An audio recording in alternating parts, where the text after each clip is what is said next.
Hello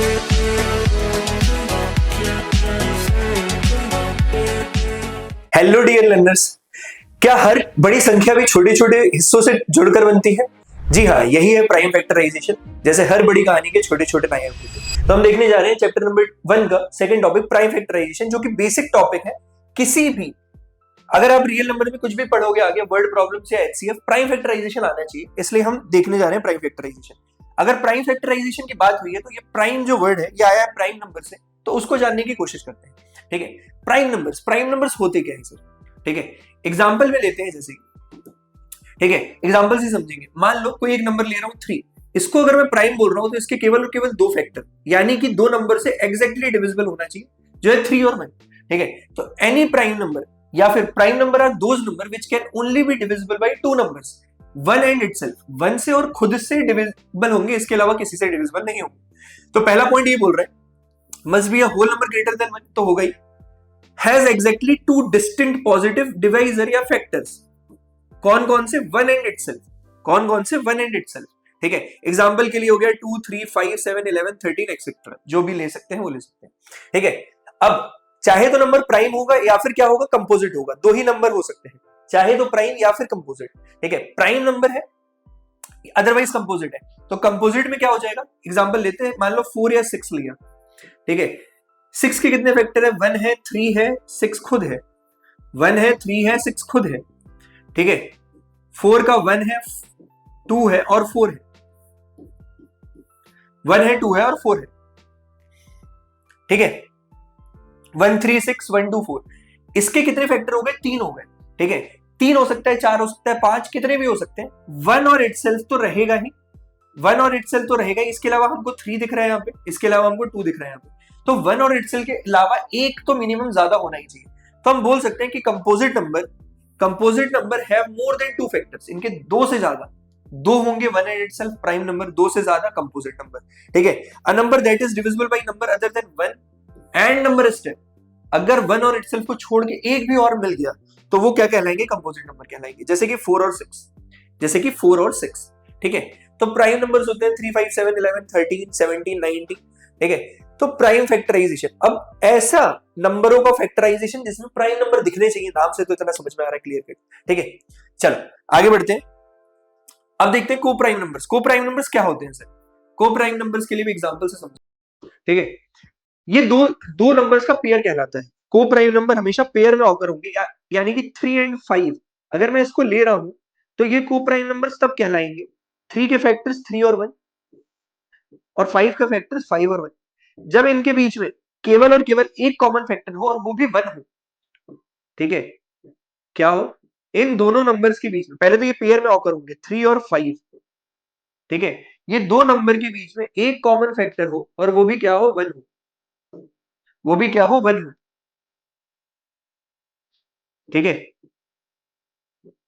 1 हो, यानी कि अब आगे चल के हम जब एचसीएफ पढ़ेंगे तो बोलते हैं को प्राइम नंबर्स का एचसीएफ क्या होता है? 1 के बराबर होता है। एचसीएफ क्या होता है? 1 के बराबर होता है। तो कॉमन फैक्टर 1, एचसीएफ बराबर 1। ठीक है, are always considered in pairs, are always considered in pairs. The greatest common divisor is 1। Pair में रहेंगे, ग्रेटेस्ट कॉमन डिवाइजर, यही एचसीएफ का ग्रेटेस्ट कॉमन डिवाइजर बोल दिया उसने। एचसीएफ हमेशा 1 रहेगा। ठीक है, एग्जांपल 4, 9, 6, 13, 8, 15। अब ये पेयर में है तो आपको अभी तो दिख रहा है सर को प्राइम। लोग दिमाग लगा लेंगे प्राइम 2, को मतलब पेयर और 2 मतलब प्राइम, 2 प्राइम नंबर्स के पेयर को। जरूरी नहीं है ऐसा। ठीक है, ये 3 और 5 है, हो सकता था यहाँ पे 4 और 5 लिख देता मैं, 4 और 5 लिख देता। 4 एक क्या है? कंपोजिट नंबर है। तो प्राइम और कंपोजिट नंबर का भी पेयर बन सकता है। कैसे भी पेयर बन सकता है? तो अगला स्टेटमेंट यही बोल रहा है कैन बी प्राइम, कंपोजिट और बोथ, कुछ भी हो सकता है। एग्जांपल के लिए 5 और 9 ले लिया। ठीक है, दूसरा देखो, हमेशा एक ऑड और इवन, अगर ये 3 और 4 लिखा है तो एक ऑड और इवन आया, तो ऑड और इवन के बीच में हमेशा एक ही कॉमन फैक्टर होता है जो कि होता है 1। एक ही कॉमन फैक्टर होता है जो कि होता है 1। किसी भी ऑड और इवन नंबर के बीच में हमेशा एक ही कॉमन फैक्टर आएगा 1। और तो 2 कंसेक्यूटिव नंबर्स आर ऑलवेज को प्राइम, क्योंकि वो ऑड के बाद इवन का पेयर बना रहा होगा, या फिर ऑड या इवन, मतलब प्लस कर देता हूं, ऑड इवन या इवन ऑड, आगे पीछे कुछ भी हो सकता है। ठीक है, तो हमेशा उस केस में कॉमन फैक्टर 1 ही आएगा। कॉमन फैक्टर हमेशा 1 ही आएगा। ठीक है, तो हम पढ़ने जा रहे हैं प्राइम फैक्टराइजेशन, जो कि बेस बनाता है एलसीएम एचसीएफ का। तो प्राइम फैक्टराइजेशन ये बोलता है किसी भी नंबर को आप प्रोडक्ट ऑफ प्राइम्स में लिख सकते हो। प्रोडक्ट ऑफ प्राइम्स में प्राइम नंबर आपने देख लिया 3, 5, 7, इनके प्रोडक्ट्स में लिख सकते हो आप, ठीक है। अब आपने किया 3, 4, 5, किसी और ने किया 4, 5, 3, 4, 5 आपने किया, किसी और ने किया 4, 3, 5, आगे पीछे कर दिया। तो ऑर्डर किसी का भी वेरी कर सकता है, लेकिन क्या वेरी नहीं करेगा, वो करेगा कि ये यूनिक रहेगा। अगर किसी ने किसी चीज का मल्टीप्लीकेशन 2 into 2 into 2 लिखा है, तो कोई और जब करेगा किसी नंबर को बाइफरकेट, तो वो भी 2 into 2 into 2 ही आएगा, 3 बार एग्जैक्टली आएगा और 2 ही आएगा, ठीक है। अब इसी को समझाने के लिए हम एग्जांपल लेंगे। तो बेस बनाता है प्राइम फैक्टराइजेशन का फंडामेंटल थ्योरम ऑफ अरिथमेटिक्स, जो कि बोलता है the fundamental theorem of arithmetics states that every composite number can be uniquely expressed as product of prime regardless the order of the factors, या फिर order in which they occur, ठीक है। Suppose करते हैं एग्जांपल लेते हैं 18, ठीक है। सपोज करते हैं कि एग्जांपल लेते हैं 18,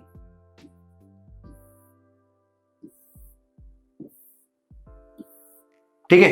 18 इसका प्राइम फैक्टराइजेशन चाहे तो मैं कर रहा हूं, या फिर 18 का प्राइम फैक्टराइजेशन कोई और कर रहा है कहीं और पे, ठीक है। मैंने किया तो किया 2 9s 3 3s 9, 3 1s 3। Prime factorisation 1 पे जाके रुकना चाहिए, और जो इधर नंबर आएंगे वही हम उसके प्रोडक्ट्स में लिख देंगे। यानी कि 18 को मैंने एक्सप्रेस कर दिया, उसका प्राइम फैक्टराइजेशन हो चुका है 2 into 3 into 3, ठीक है। अब मैं क्या कर रहा हूं, कोई और किसी और शहर में 3 से शुरू कर रहा है, 3 6 18, 3 2s 6, 2 1s 2, आके तो वो भी 1 पे रुकेगा। लेकिन अभी ये जो लिख रहा होगा 18 को, ये क्या लिखेगा, ऊपर से नीचे लिख देगा इनको, 3 into 3 into 2, ठीक है। तो आप देख रहे हो 3 3 दो बार 1/2, 3 3 दो बार 1/2। तो फंडामेंटल थ्योरम ऑफ अरिथमेटिक्स ये बोलती है किसी भी प्राइम नंबर, किसी भी कंपोजिट नंबर का प्राइम फैक्टराइजेशन यूनिक होगा। ऑर्डर भले ही चेंज हो जाए, आगे पीछे हो जाए, लेकिन ये यूनिक रहेगा। मतलब 2 बार 3 1/2, 2 बार 3 1/2, ये यूनिक ही रहेगा। ऑर्डर आगे पीछे हो सकता है, ऑर्डर आगे पीछे हो सकता है, ठीक है। और इस चैप्टर के लिए मैं बता दूं, हम हमेशा पावर्स में लिखा करेंगे।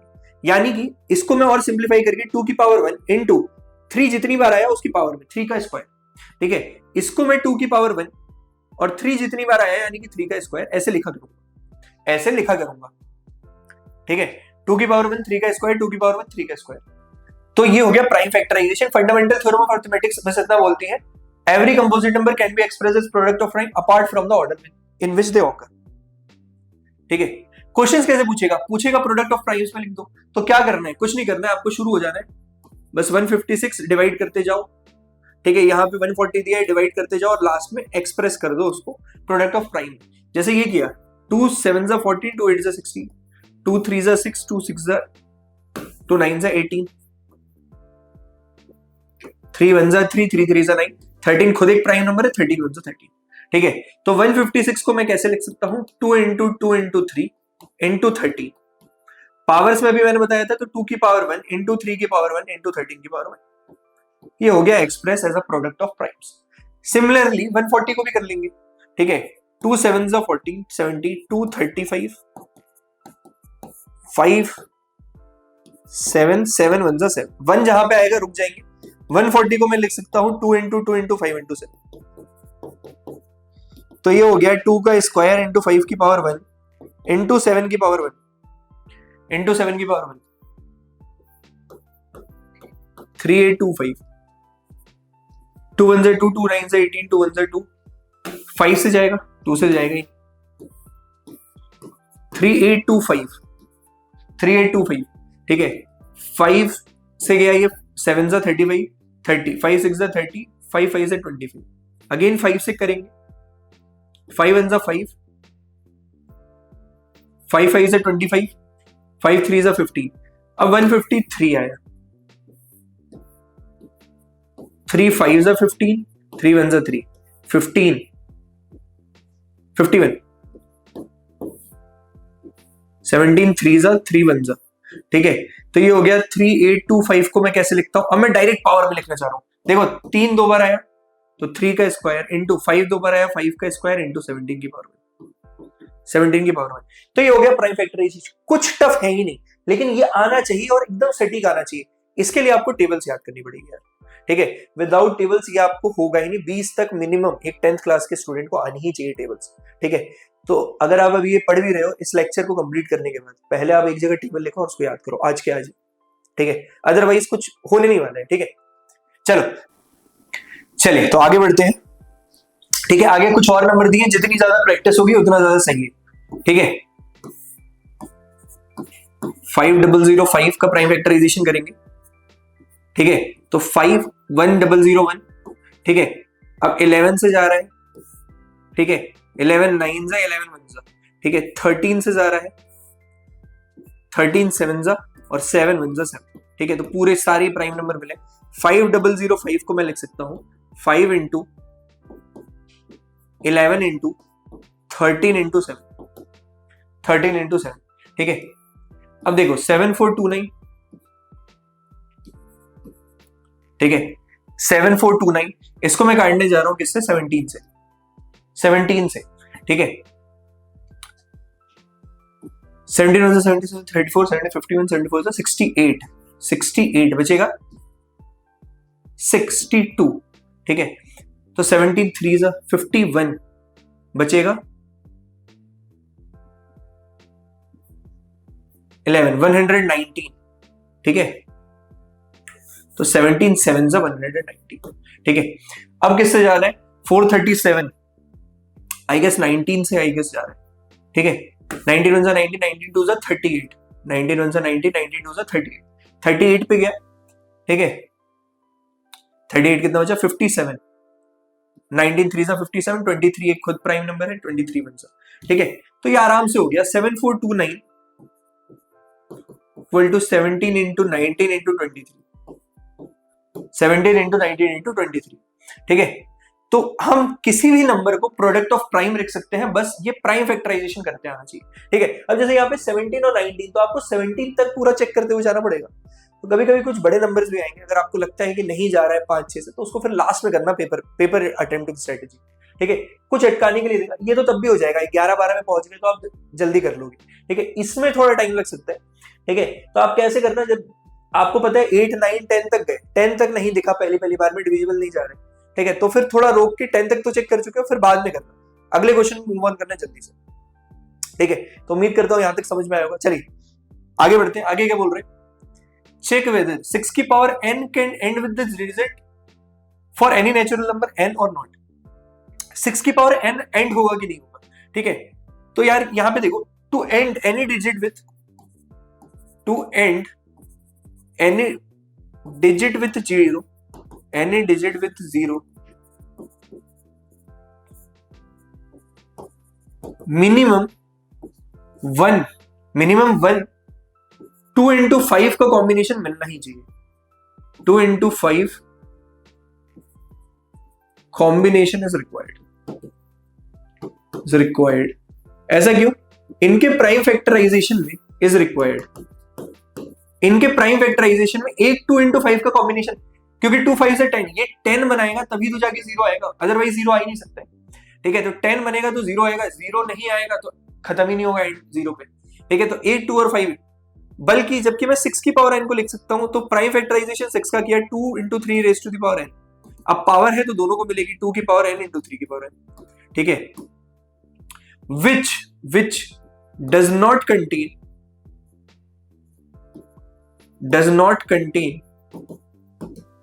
any 2 into 5 combination,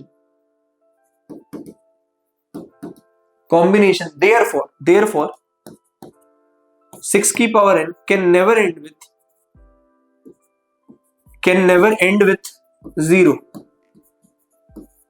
ठीक है, अब क्या पूछ रहा है? Explain why this plus 13 and this plus 5 are composite number.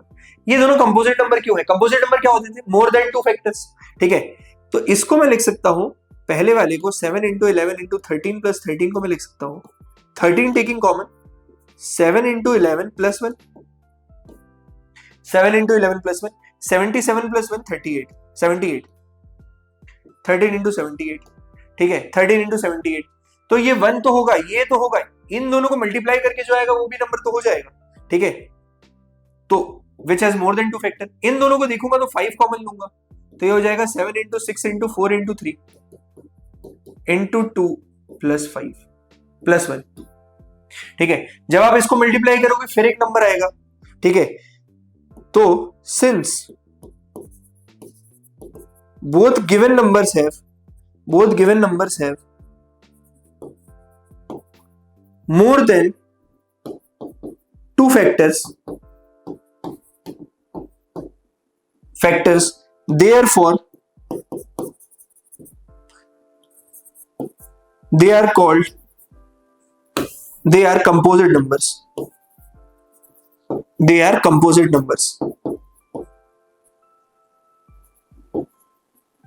ठीक है, दे आर कंपोजिट नंबर।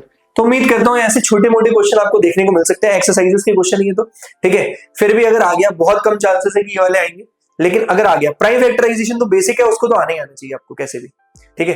ये आ गया तो ये छोटे छोटे कॉन्सेप्ट है कि कंपोजिट नंबर है मोर देन टू फैक्टर। अगर किसी नंबर को 0 पे एंड होना है 2 into 5 का कॉम्बिनेशन चाहिए, बस और कुछ चाहिए, ठीक है। उम्मीद करता हूं ये यहां तक पूरा समझ में आया होगा। चलिए आगे बढ़ते हैं, ठीक है। तो इसी के साथ हमारा प्राइम फैक्टराइजेशन का बेसिक टॉपिक खत्म होता है। छोटा सा टॉपिक था बट बेसिक बहुत ज्यादा जरूरी है एचसीएफ एलसीएम के लिए। तो उम्मीद करता हूं ये सेशन आपको पसंद आया होगा। प्राइम फैक्टराइजेशन हमें सिखाता है कि जब बड़ी चीजें मुश्किल लगे तो उसको छोटे हिस्सों में तोड़कर उसको आसान बनाना ही असली जीत है। Thank you. और इसी तरह के वीडियोस देखने के लिए don't forget to like and subscribe फ्यूके एजुकेशन।